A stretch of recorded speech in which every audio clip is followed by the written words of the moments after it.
Rar rar rar rar rar. The celestial August, the son of Yanglo of illustrious Ming dynasty, commanded the worthy official Kuan Yin that he should make a bell. Kuan Yin, you should make a bell made such size that the sound can be heard of 100 miles. And also the voice should be strengthened with brass, deepend with gold, and sweetened with silver.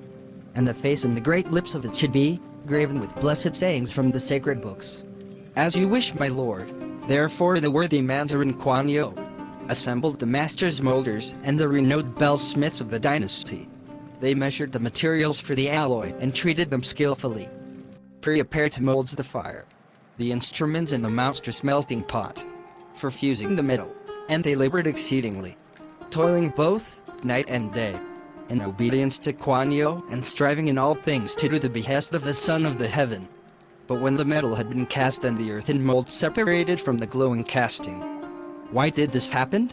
This can't be. We have to make the bell again.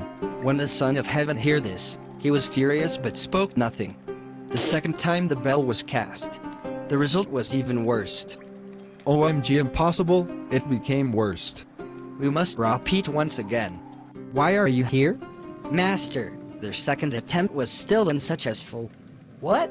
When the Son of the Heaven heard these things, he was angry like never been before. Then he sent a letter to Kuan Yin. Give this to him. Yes, master. Give this to your father. From the mighty Yanglo, the sublime Taitsung, the celestial in August, whose reign is called Ming, to Kuan Yin the Feiyin, twice thou hast betrayed the trust we had designed graciously to place in thee. If thou fail the third time in fulfilling our command, thy head shall be served from thy neck. Tremble and obey. 11. When I received the letter from the Son of the Heaven, I knew then that another failure would cause great consequences to our family. I felt unconscious. When I woke up, since then I could sleep nor rest for thinking of my father's danger. Kuan Yin secretly sold some jewels to an astrologer. Here are some of my jewels. For that I will you an advice that might save your father from the peril impending over him. Gold and brass will never meet in the wedlock. Silver and iron will never embrace. Until the flesh of a maiden be melted in the crucible, until a blood from a virgin be mixed with the metals in their fusion. I went home knowing what I must to do. The day has arrived, the final attempt to make the bell, and to sacrifice myself to save my father. I waited my father's signal to cast the bell, and I know what I must to do. Before father even lifted his fingers, I cried to turn his head. And Kuan Yin leaped into the flood of boiling metal. Kuan Yin knew.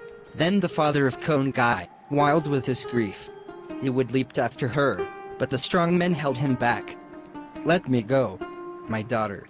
She's dead. We can't bring her back. We must continue our work. The glow of the metal seems purer and whiter than before. There are no sign of Kuan Yin that has been entombed. The bell tones were found to be deeper and mellower, yet also like some vast voice uttering the name Kuan Yin. Thank you all for watching. This was a hard animation to do. Thank you, this was my project for English.